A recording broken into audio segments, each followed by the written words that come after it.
Hola, mi nombre es Hipólito Macías Pichardo. Soy doctor en psicología, instructor de mindfulness y experto en TDAH. A continuación, voy a exponer un estudio piloto orientado al estudio de la eficacia de la práctica de mindfulness en adultos diagnosticados con TDAH. En la actualidad, existe un creciente interés en la investigación del trastorno por déficit de atención e hiperactividad en población adulta. El TDAH ha sido considerado hasta hace un par de décadas una afectación infantil. Sin embargo, hoy día existen evidencias clínicas de que los déficits no desaparecen con la maduración, acaso se modifican y provocan importantes dificultades en la adaptación de las personas que lo padecen. El TDAH es un trastorno de origen neurobiológico que se manifiesta a partir de la edad infantil, con importante carga genética y que se caracteriza por un nivel de impulsividad, actividad y atención no adecuados a la edad del desarrollo.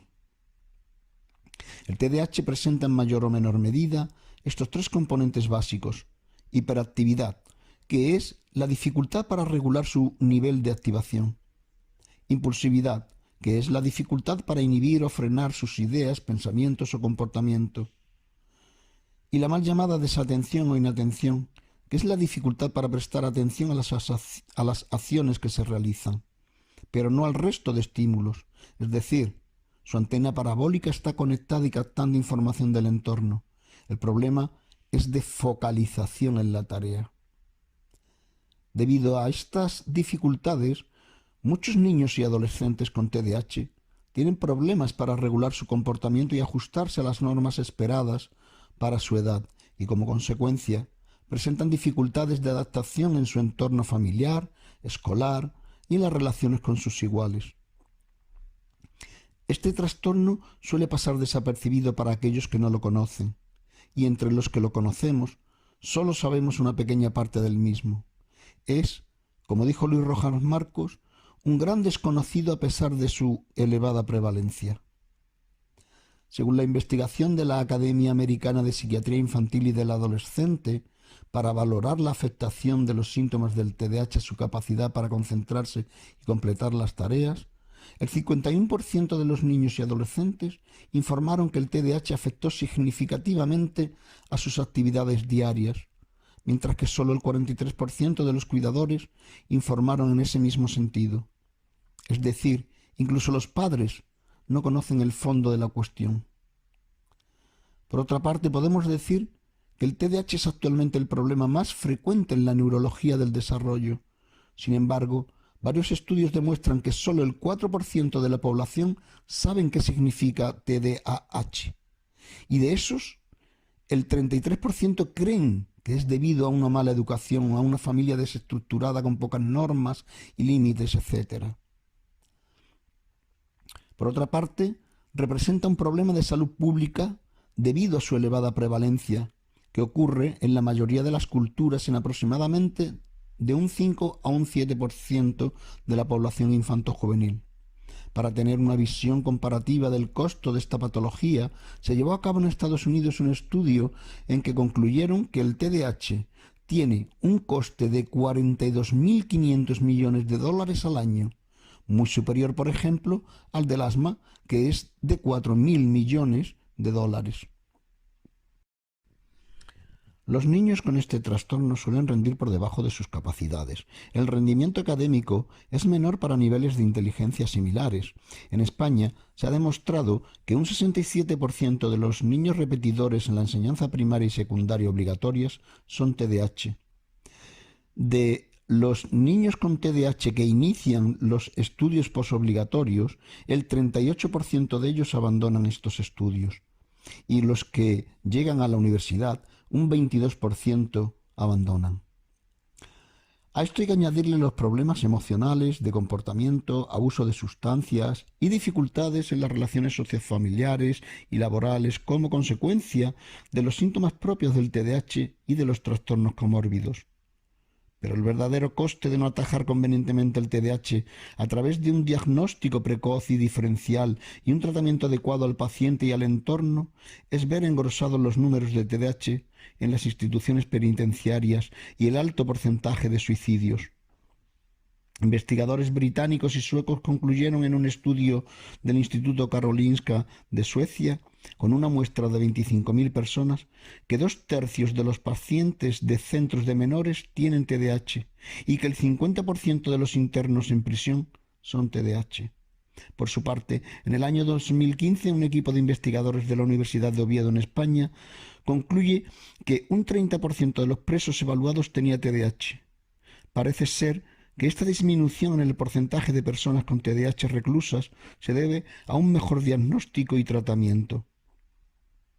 Por otra parte, decir que el TDAH se trata de un desequilibrio químico que consiste en un fallo en el desarrollo de circuitos cerebrales que se apoyan en la inhibición y autocontrol, y como consecuencia de ello provocan un fallo en el sistema ejecutivo del cerebro. En la diapositiva podemos ver el cerebro de un TDAH y una neurona en plena sinapsis, que nos ilustra sobre la teoría del exceso de recaptación de las catecolaminas, en este caso de la dopamina. En el cerebro observamos que existe un menor tamaño del vermis cerebeloso, una disfunción del cuerpo estriado y de los ganglios basales, una hipofunción del córtex prefrontal y un menor tamaño del encéfalo. Esto último es debido a un desarrollo más tardío de esa zona y de ahí que sus funciones ejecutivas estén afectadas. Podemos decir que el cerebro de un TDAH es como ejemplifica la imagen. Tiene todos los recursos necesarios para un buen funcionamiento, pero no se usa de manera adecuada.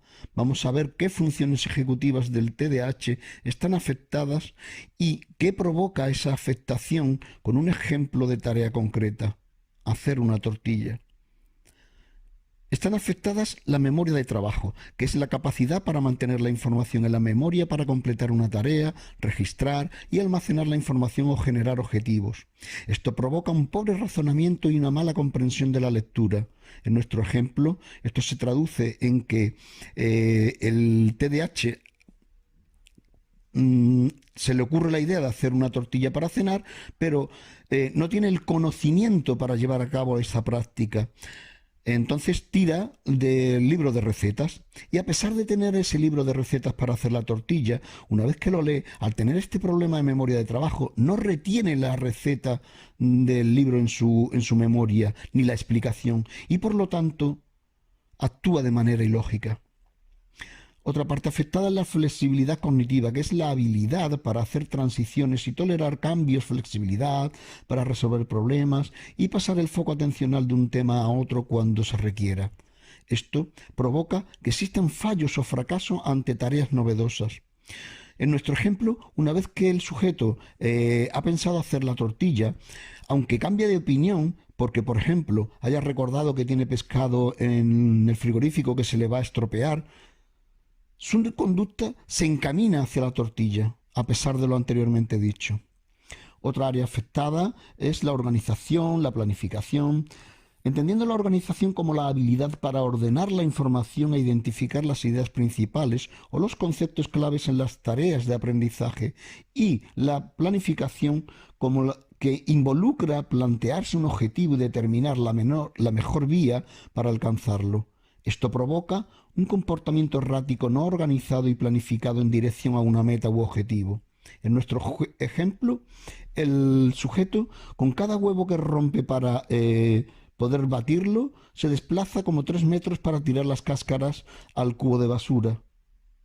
Si hubiese una organización y una planificación correcta, acercaría el cubo de la basura donde está él y no tendría que desplazarse con cada huevo que rompe.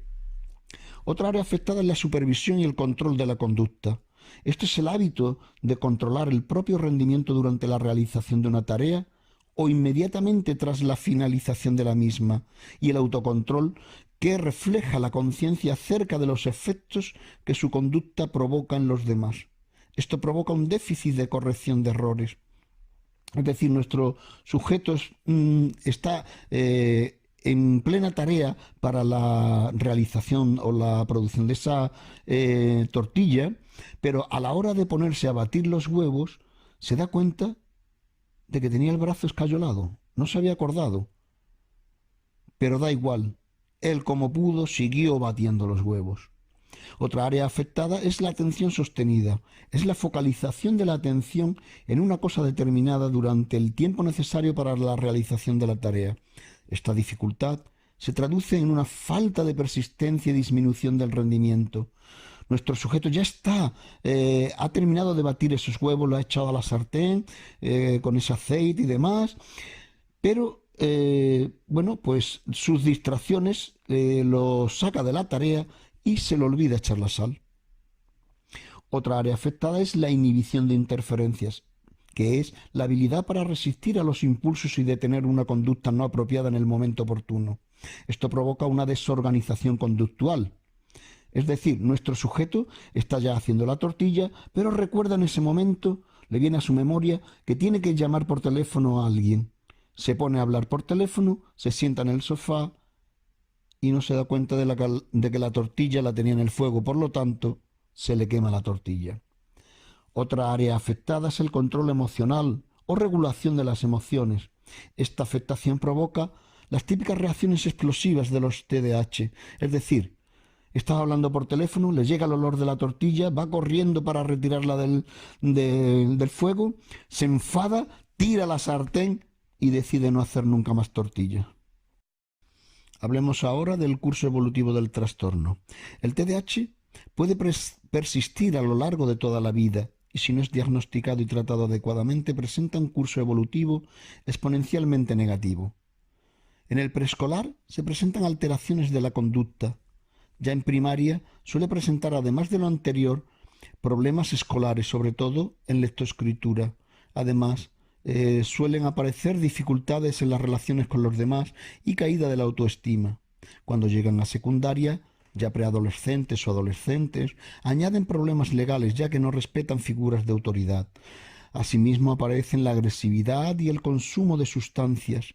Una vez alcanzan la mayoría de edad, ya en la universidad los que lleguen, suman a su bagaje de problemas y dificultades los accidentes de circulación. Es decir, ya se han podido sacar el carnet de conducción y tienen esa problemática porque, como decíamos antes, no respetan figuras de autoridad, no respetan las normativas, se pican con los demás.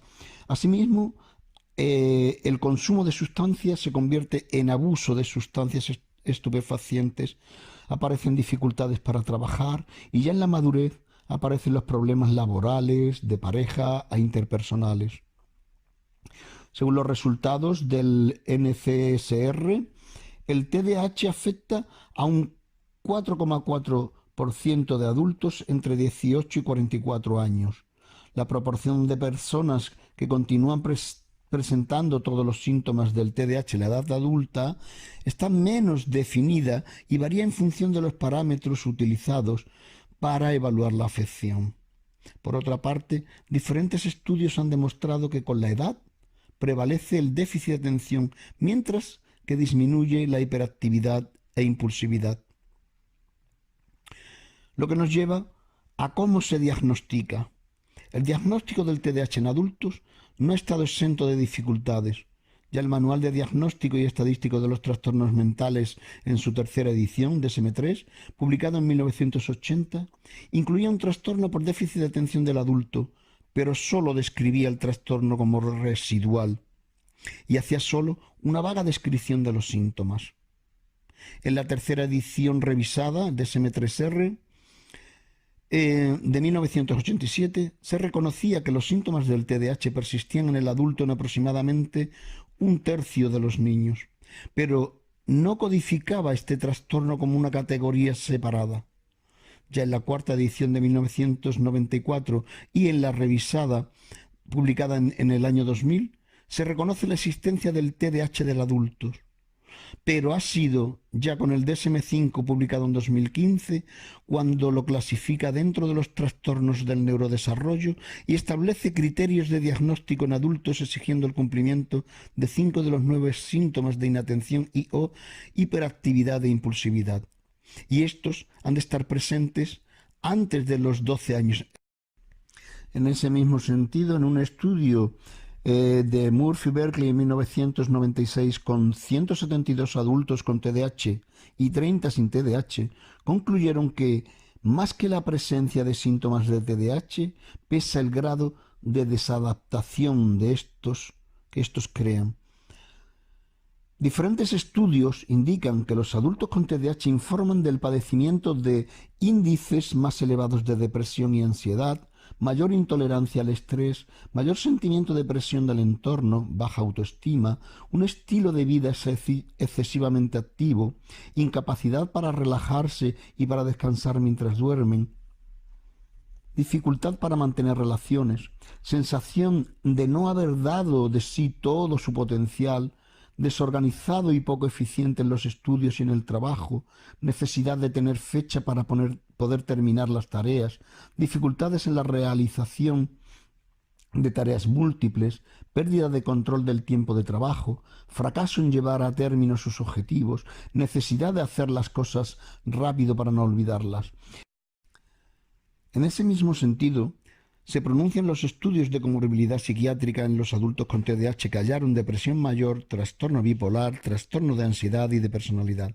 También informaron de tasas altas de trastorno antisocial y por abuso de sustancias, así como puntuaciones más bajas en el cociente intelectual, peor ajuste en su vida familiar y laboral, y no parecen existir diferencias de género en la expresión de la sintomatología y la psicopatología concomitante. Por lo que se refiere al tratamiento, ha quedado claro en diferentes estudios que el tratamiento combinado es el más efectivo. Esta combinación de tratamientos tiene efectos positivos a corto y largo plazo. De manera inmediata, la combinación del trastorno farmacológico y psicológico provoca mejoras visibles sobre los síntomas del TDAH y a medio y largo plazo el afectado mejora sus habilidades cognitivas y conductuales, lo que se traduce en un mejor funcionamiento académico, familiar, social y laboral. Otra ventaja del tratamiento combinado es que permite trabajar con dosis menores de medicación, reduciendo el riesgo de los posibles efectos secundarios. Aun así, la Asamblea del Consejo de Europa, en su resolución 2042 de 2015, solicita a sus Estados miembros que garanticen el tratamiento integral de los niños con TDAH. Reclama que se forme a los profesionales sanitarios para garantizar un diagnóstico precoz y el tratamiento integral de los afectados por TDAH y propone que el tratamiento farmacológico sea el último recurso y siempre en combinación con otras actuaciones psicoeducativas y psicológicas de la mejora del comportamiento. A todo ello, hay que añadir que en el caso de los adultos, el tratamiento farmacológico cuenta con dificultades de carácter administrativo. En algunos países, la indicación del tratamiento no está autorizada en adultos salvo como tratamiento de continuación. Además, como señala Sutuyo en 2007, hemos de tener presente el miedo a la medicación, la presión social, el sesgo de la opinión pública y de los medios de comunicación a favor de la medicina natural y el hecho de que a menudo las terapias alternativas se presenten ante el público como la panacea del TDAH. Así, podemos decir que la medicina o terapias alternativas y complementarias han crecido mucho en los últimos años y también en el TDAH. Existen varias razones para ello. Uno de estos tratamientos alternativos es el entrenamiento de la mente a través de las técnicas mindfulness, el cual está siendo estudiado en clínicas y universidades de distintos países con resultados muy alentadores. De hecho, se ha concluido que el tratamiento en mindfulness en adultos mejora considerablemente el procesamiento atencional, la capacidad de concentración y de inhibición de respuestas automáticas. La palabra mindfulness ha sido traducida al castellano como atención plena o conciencia plena. De ahí el interés de los investigadores y profesionales que tratan el TDAH en esta técnica como tratamiento alternativo complementario. En el marco de la investigación científica actual, mindfulness se ha definido como la conciencia no prejuiciosa de la experiencia inmediata, tanto de sensaciones, emociones, sentimientos o pensamientos, tal y como es en el momento presente. Desde un punto de vista histórico, mindfulness cuenta con una tradición milenaria que se remonta al Buda, que vivió hace más de 2500 años y ha sido cultivada desde entonces en las diversas escuelas budistas. Pero recientemente, y desde un punto de vista psicológico, mindfulness se ha despojado de toda referencia religiosa y se ha entendido como una habilidad psicológica que consta de dos componentes centrales. El primero, hace referencia a la regulación de la atención para mantenerla centrada en la experiencia inmediata, y el segundo consiste en una actitud u orientación de curiosidad, apertura y aceptación hacia esa experiencia, independientemente de que tenga una valencia positiva o negativa. Aunque estos componentes forman parte de la estructura psicológica de casi todas las personas, en la mayoría solo están presentes de un modo intermitente y superficial. Desde los trabajos pioneros de Jon Kabat-Zinn sobre el programa de mindfulness basado en la reducción del estrés, MBSR, cada día aparecen nuevos trabajos que confirman los resultados esperanzadores de esta práctica en las distintas patologías.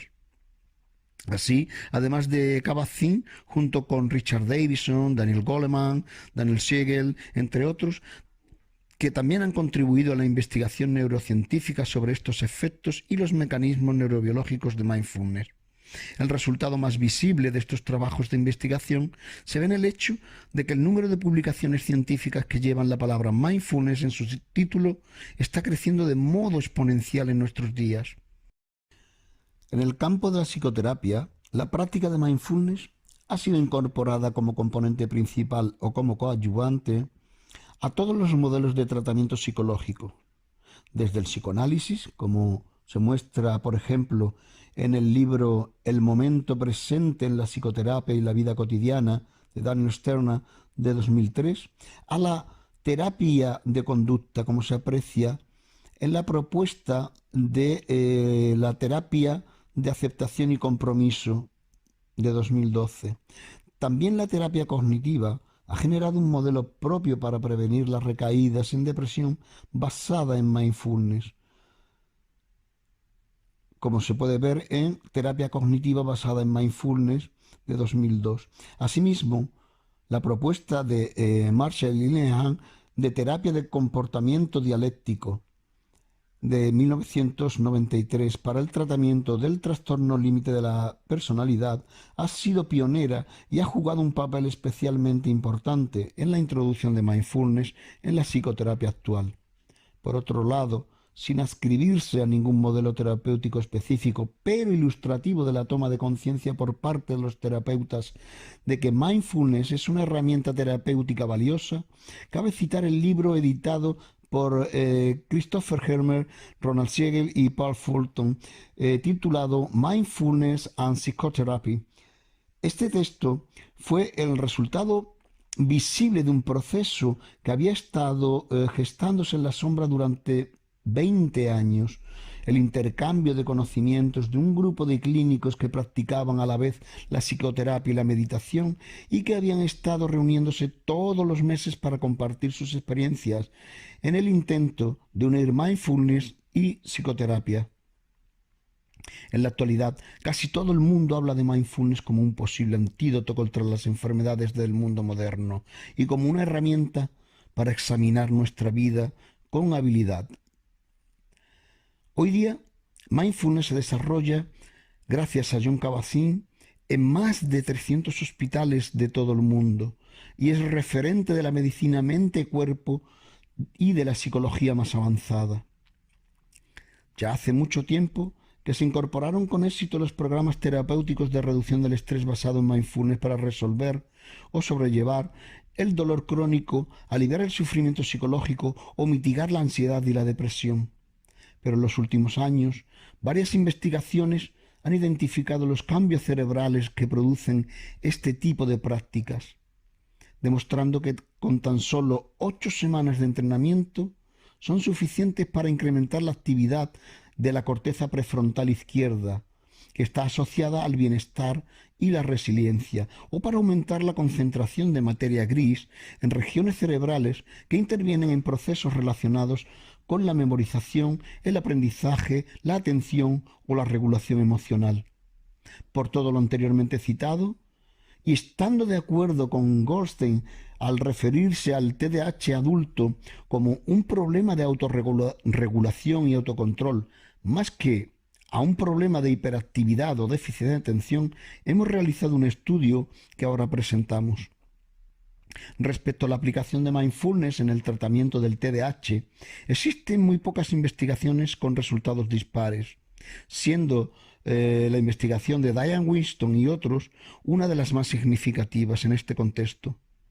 Ellos introdujeron el mindfulness como programa de entrenamiento para personas adultas con TDAH en la Universidad de California. Se trata del programa MAPS, que es una adaptación del MBSR para personas con déficit de atención.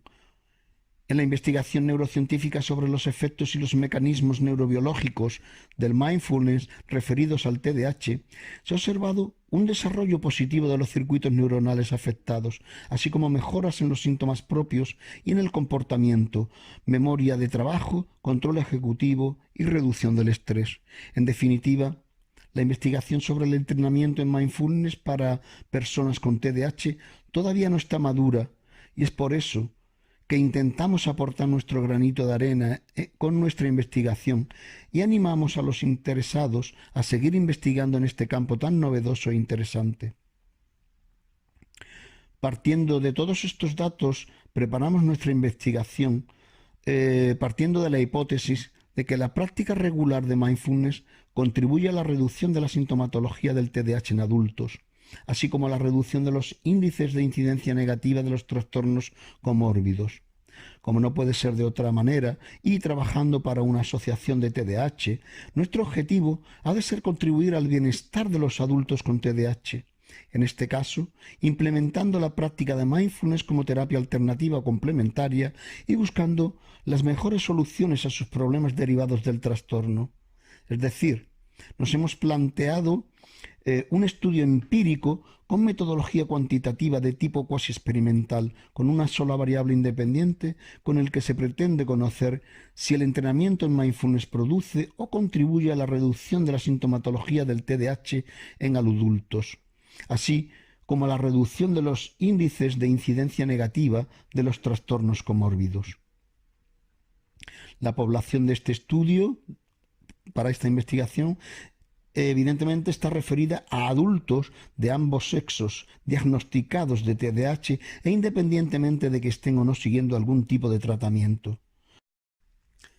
La muestra se fue configurando a medida que los socios adultos de ambos sexos y diagnosticados de la Asociación Nazarena de Familiares y Afectados por Trastorno Hipercinético, ANFATI, TDAH Dos Hermanas, voluntariamente se presentaron para participar en este estudio, independientemente de que estuvieran o no siguiendo algún tratamiento farmacológico para el TDAH. Al final, la muestra quedó configurada por 27 participantes, de los que 18 son hombres y 9 mujeres. De ellos, solo 11 estaban siguiendo tratamiento farmacológico y ninguno de otro tipo. Las variables que escogimos para este estudio en función de su importancia relativa con el TDAH fueron ansiedad, tanto estado como rasgo, depresión, autoestima, atención, estrés, ira, estado, rasgo y control de la misma, dependencia de alcohol y drogas, síntomas de TDAH y memoria de trabajo. Por lo que se refiere a los instrumentos utilizados para llevar a cabo las correspondientes mediciones, nos decantamos por los siguientes. Por el cuestionario de ansiedad, estado, rasgo, STAI de Spielberger, donde evaluamos dos conceptos independientes de la ansiedad como estado y la ansiedad como rasgo. El inventario de depresión de Beck para la valoración de la depresión pre- y post-intervención de los participantes. El test de autoestima adaptado por el autor para la valoración de la autoestima antes y después de la intervención en los participantes.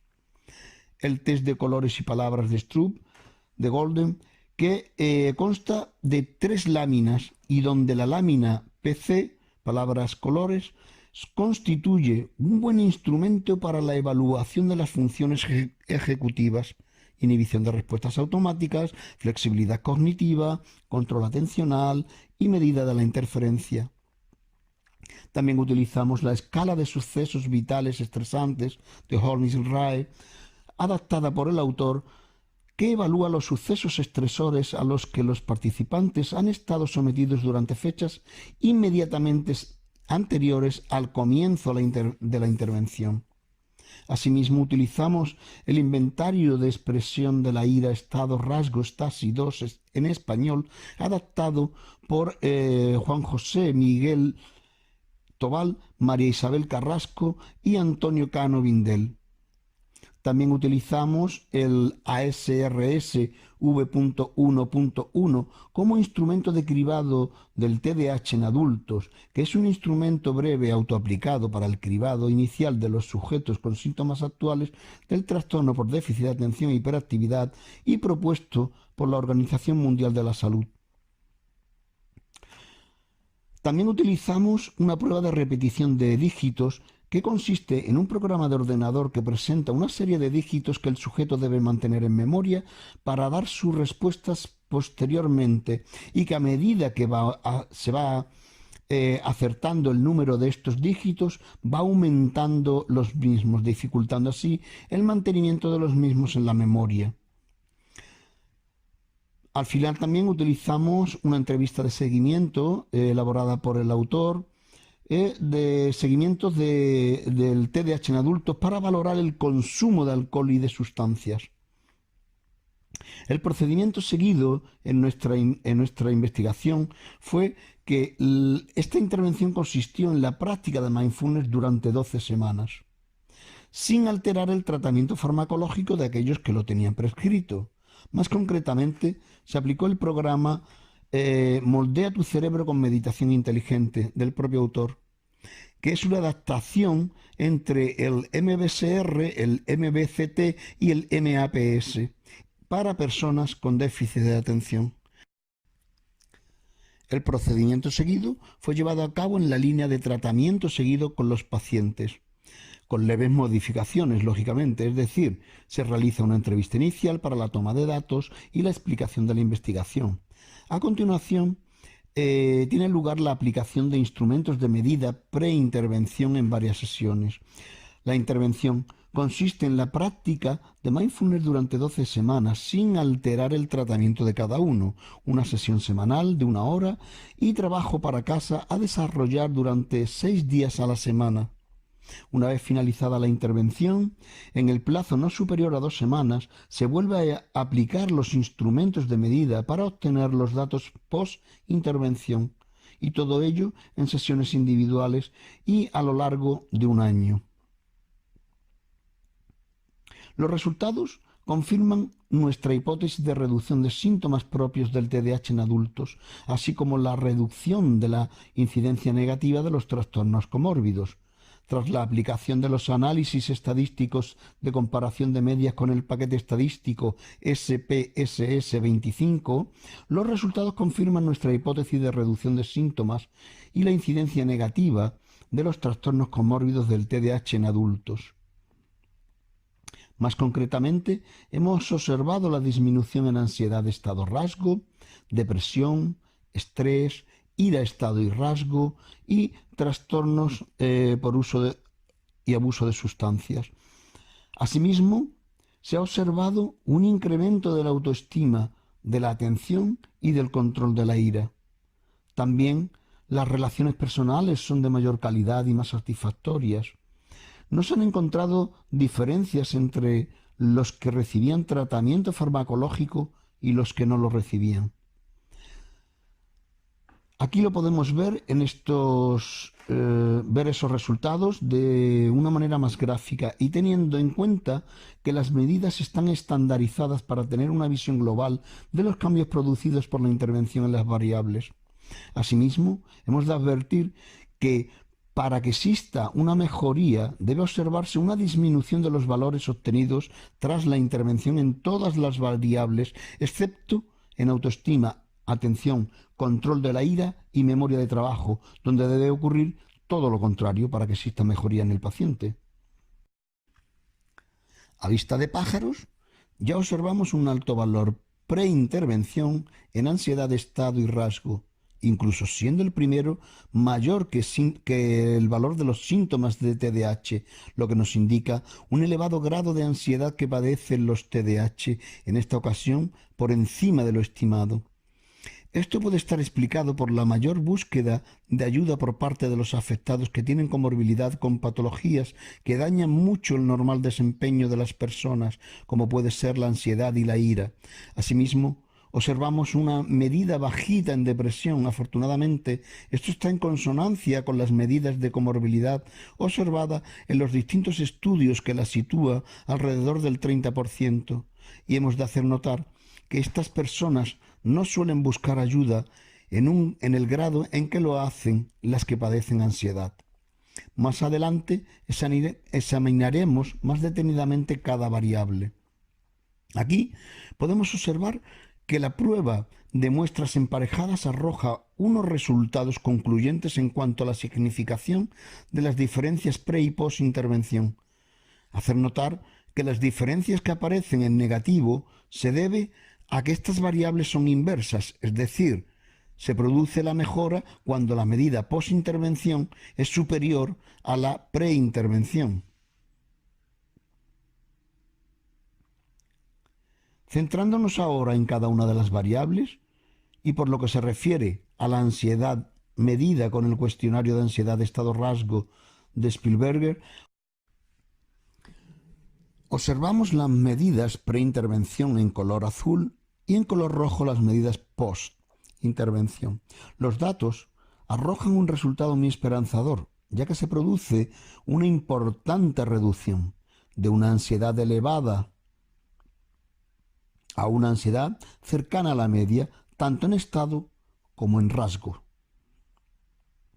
En la depresión, la medida con el inventario de depresión de Beck, observamos que tanto la medida pretratamiento como la posttratamiento quedan dentro de lo que catalogamos como depresión leve, pero con la salvedad que en la medida pre se acerca mucho el límite superior cerca de la depresión moderada, mientras que la medida post se acerca al límite inferior cercana a la inexistencia de depresión. Por lo que se refiere a la autoestima, tan importante para el desarrollo normal de las personas con TDAH, observamos un apreciable aumento de la misma. Aunque las dos mediciones quedan dentro de lo que podríamos catalogar como una autoestima media, bien es verdad que la medida pre queda más cerca del límite inferior, esto es, cerca de una autoestima baja, mientras que la medida post queda más cerca del límite superior, por lo que está más cerca de una alta autoestima, que sería lo óptimo. Por lo que se refiere al estrés, los resultados eran esperados teniendo en cuenta el éxito del programa de reducción de estrés basado en mindfulness de Jon Kabat-Zinn. Se ha utilizado la escala de sucesos vitales y estresantes de Holmes Wright, adaptada por el autor.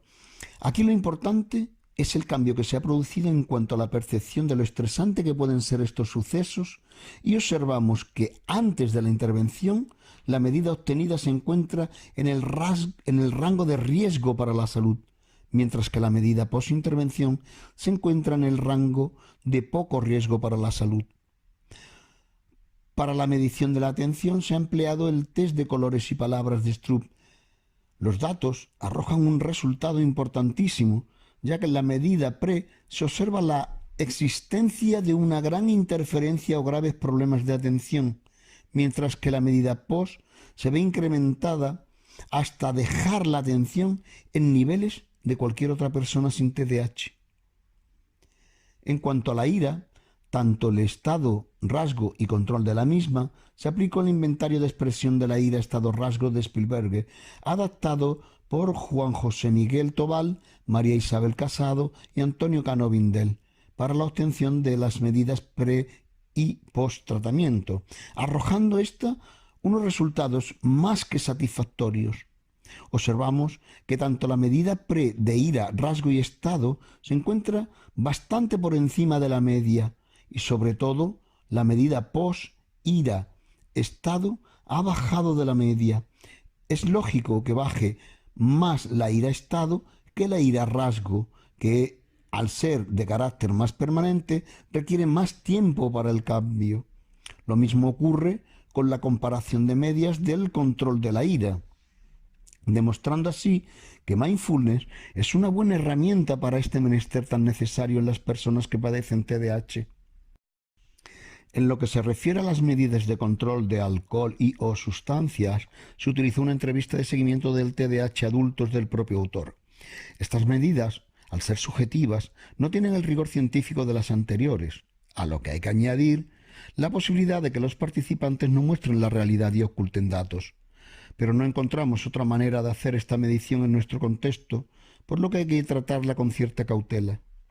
Aun así, y con estas salvedades, observamos que la medida preintervención se acerca mucho a lo que sería esperable, que suele ser de una comorbilidad del 50%. Y como podemos observar en la gráfica, los datos arrojan unos resultados que indican una reducción considerable del consumo tanto de alcohol como de sustancias por parte de los participantes después de haber practicado mindfulness durante las 12 semanas del programa de intervención. En cuanto a la memoria de trabajo, se utilizó la repetición de dígitos. Esta es la variable que menor diferencia ha experimentado con esta intervención, pero aún así, los datos arrojan un balance bastante positivo. En lo que se refiere a la medida de los síntomas del TDAH, se ha empleado la escala ASRS V.1.1. Los datos arrojan un resultado esperanzador, ya que, tras la intervención, se produce una disminución considerable de los síntomas del TDAH. Esto no quiere decir que desaparezca el TDAH, pero sí que su manifestación disminuye. Nuestro interés en este estudio también se centra en las diferencias que puedan existir entre los adultos TDAH tratados con medicamentos y los que no, cuando se implementa la intervención mindfulness, y como podemos observar en las gráficas, en azul las medidas de los no medicados y en rojo los que sí seguían el tratamiento farmacológico. Tanto en las medidas pre como en las medidas post intervención no hay diferencias significativas, aunque sí una mejor afectación, aunque leve, de los que seguían tratamiento farmacológico. Una última comparativa que nos interesaba era saber si el género influía en los resultados de esta intervención, y los datos arrojan un resultado que, como podemos observar en la gráfica, hombres en azul y mujeres en rojo, no se producen diferencias significativas en la variable género.